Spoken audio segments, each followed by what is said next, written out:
The Impundulu. In 2005, a South African man was convicted of culpable homicide after killing a 2-year-old child he believed to be an Impundulu. That is the only sentence you need to understand how seriously the Zulu tradition takes this creature. The lightning bird, Impundulu in Zulu, the Kwan in Xhosa, takes the form of a black and white bird the size of a person, said to summon thunder and lightning with its wings and talons. It is a vampiric creature associated with witchcraft, often the servant or familiar of a witch or witch doctor, which attacks the witch's enemies. It is said to have an insatiable appetite for blood. Sometimes it takes the form of a beautiful young man who seduces women.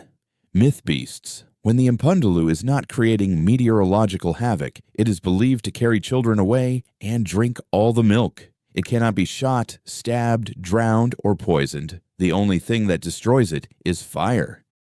Legend recounts that the bird is passed down in a witch's family from mother to daughter, doing the bidding of its owner. If not handed down, it becomes an Ishalog, an ownerless monster that causes chaos without direction.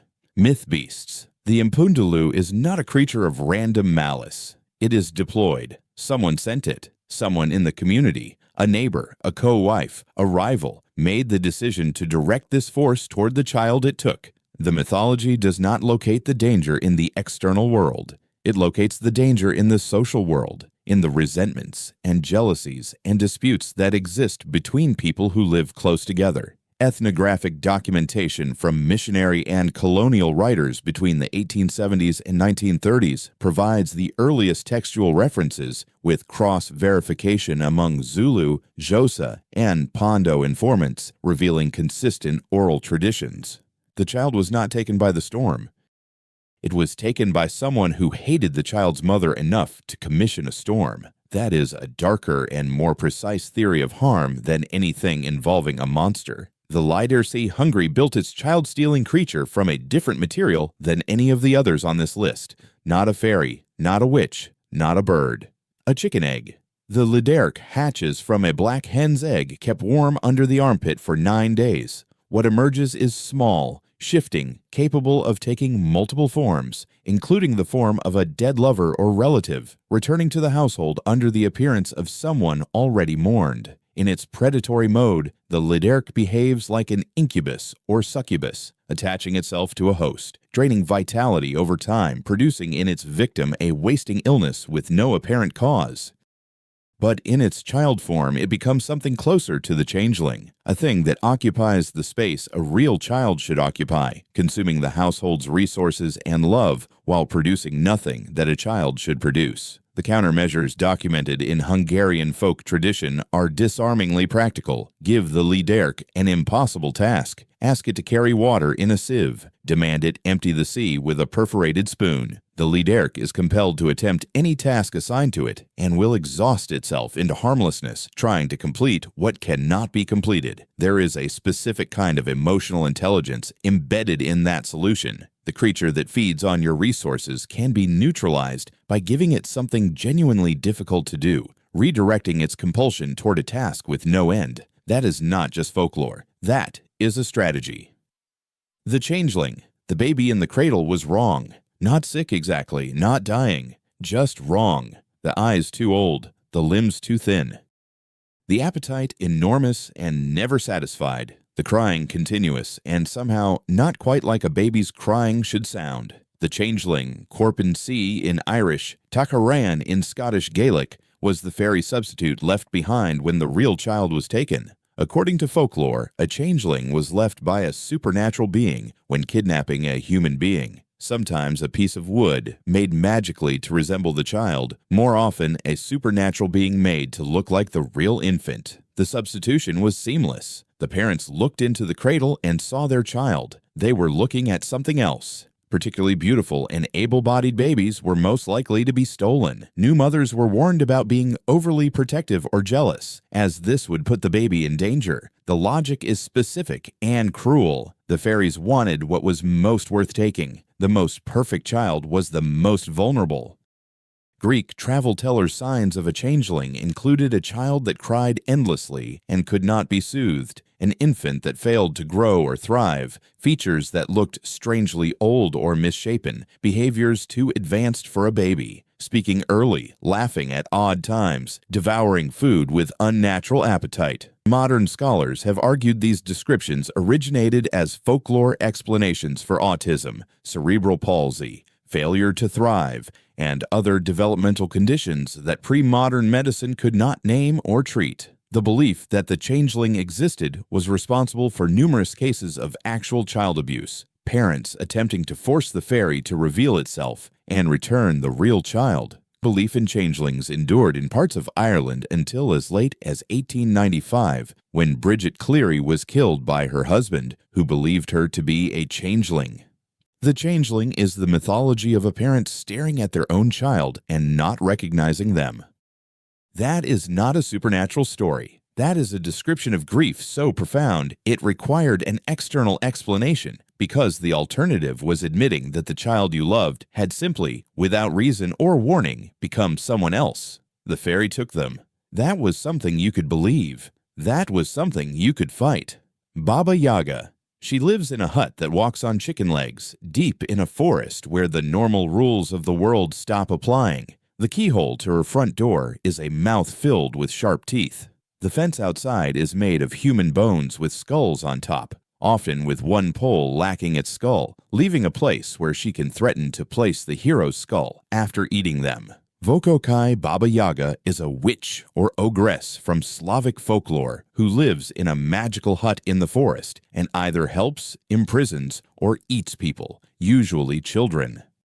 She is first mentioned in a book on Russian grammar in 1755, but is thought to have existed in the oral tradition of Slavic folktales much earlier. Storytelling, but here is the thing about Baba Yaga that every simplified retelling misses. She is not simply a predator, she is a test. When Baba Yaga is approached without good preparation, sincerity, and due respect, she is dangerous. When too many questions, or the wrong questions, are asked, she is also dangerous. But she can also be a source of guidance when approached correctly. In tale after tale, the child who enters her hut and survives does so not by fighting her, but by demonstrating, through politeness, through cleverness, through the willingness to complete tasks without complaint, that they are worth helping rather than eating. Baba Yaga's hut stands on the edge of two worlds, the human realm and the Slavic underworld Nav. In tales, the hero asks the hut to turn around so the door faces the human world instead of the underworld. She is the gatekeeper between the living and the dead. The children she eats are those who arrived unprepared. The children she helps are those who understood what they were walking into. According to scholar Andreas Johns in his comprehensive study, she may have originally been a Slavic goddess and earth mother, a figure of death and renewal, the forest's sovereign, the embodiment of the principle that nature does not owe children survival. It must be earned. Storytelling DB. She is the creature that eats the children who are not ready for the world, which is a horrifying premise for a children's story, which is exactly why it works. The Strix Ovid posed the question directly, writing around 8 CE. Were the Striges born as night birds, or were they old women transformed by spells into something avian and predatory? He never answered. The ambiguity was the point. The Strix occupied a space between animal and demon, between natural history and nightmare. No Roman source agrees on exactly what a Strix looked like, but all agree on what it did. The Strix was a child killer. It sought out nurseless infants in their cradles, snatched them from blankets, and fed on their blood and flesh. The most detailed classical account appears in Ovid's Fasti, Book 6, where Striges attack the infant Proca, legendary king of Alba Longa, in his cradle. The nurse Crinae repels them using protective rituals. Arbutus leaves on doorposts, a white thorn rod, and offerings. The assault was detected and interrupted, but the infant was already marked. The Strix did not need to kill to do permanent damage. It only needed to reach the child once. In Petronius's Satyricon, written around 60 CE, the Striges went further. They stole the entire body of a dead slave boy and replaced it with a bundle of straw. A Cappadocian slave who attacked them with a sword came back with his whole body blue, as if beaten with clubs. The Strix could harm anyone who fought it. It was not a passive threat. It retaliated. Vocal media Pliny the Elder tried to classify the Strix as a real bird and failed. Ovid asked what it was and declined to answer. The Synod of Rome, dated 743 CE, outlawed offerings to striges, which means the practice of propitiating them had survived long enough to require official prohibition. The Strix is the monster that Roman civilization could not explain, could not classify, and could not stop believing in, which is its own kind of honesty about what it was describing, the thing that takes infants without warning, without cause, without any action on the parent's part that could have prevented it, given wings, given a face, given a name that is still, in modern Italian, the word for witch.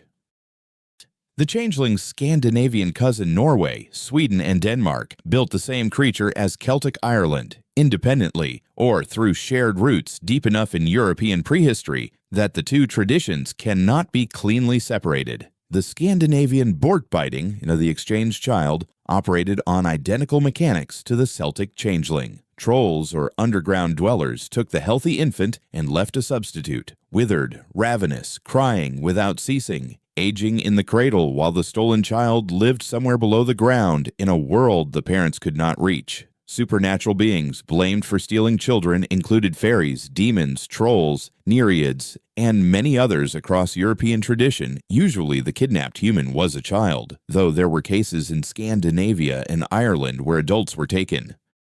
The countermeasures documented in Scandinavian sources are specific and consistent. Iron placed in the cradle because supernatural beings could not tolerate iron. A fire kept burning through the night. A Bible placed beneath the child's pillow, never leaving the infant unattended in the first days after birth, the critical window when the exchange was believed possible. The specificity of these protections is the most important detail. Communities that believe in child-stealing supernatural beings develop, as a direct consequence, extremely precise rules about infant care. Don't leave the baby alone, keep light in the room, maintain the threshold protections. The mythology enforces the behavior. The behavior in a world before modern medicine genuinely protected infants, not from trolls, but from the cold, from predators, from the accumulated small disasters that killed newborns in pre-industrial Europe at rates that are now nearly impossible to imagine.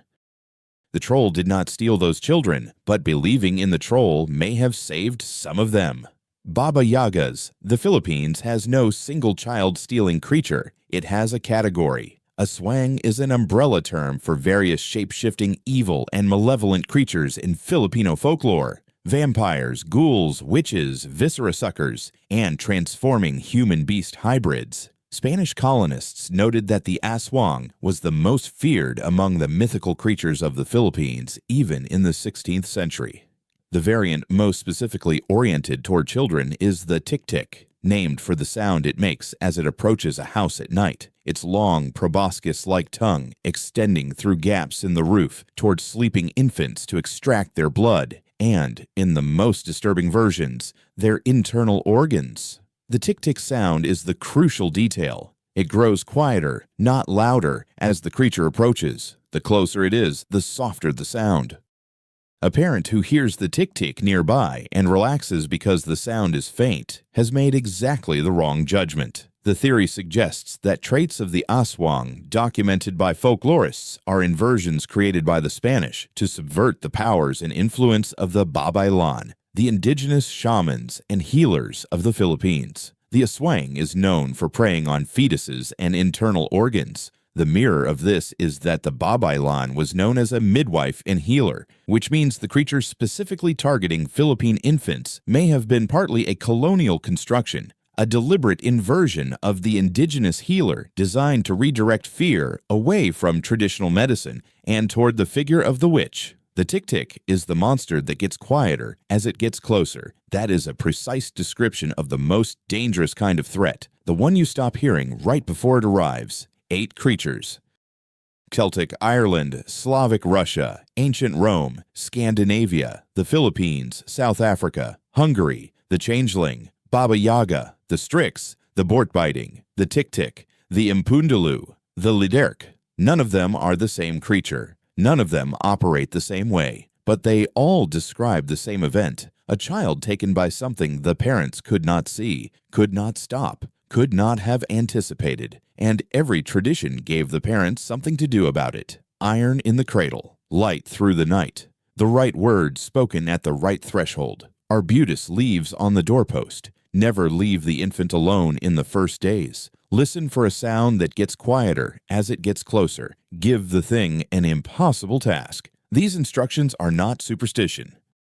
They are the accumulated knowledge of communities that lost children constantly to illness, to cold, to the accumulated small failures of survival in a world without modern medicine, and needed a framework for both explaining the losses and preventing the next one.